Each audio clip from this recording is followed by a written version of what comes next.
Nick, the anti-immigrant AfD is particularly strong in Saxony. Just how worrying for the government of Angela Merkel is what's happening there at the moment?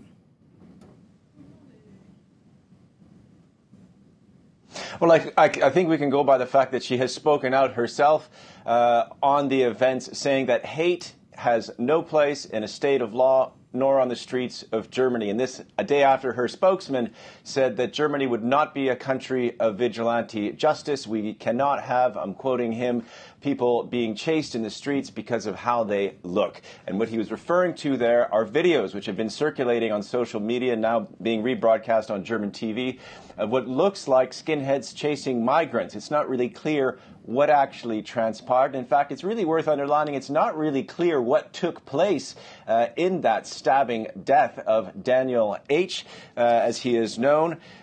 He is a Cuban German, and he was apparently stabbed to death, and the suspects, as you said, are Syrian and Iraqi. Details unclear, but that didn't seem to matter for the people of the far right. Some football ultras from the local soccer team who organized the initial demonstration. Anyway, all of this is very, very important to Angela Merkel, whose decision to allow in around 1 million migrants from Syria and Iraq in particular, beginning in 2015, has caused her all kinds of political grief ever since. So she's being very reactive. Nick, we've seen 2 days of protests. Have things calmed down now, or is it looking like there are more to come? Well, there was to be another demonstration, and we've just learned that it was canceled.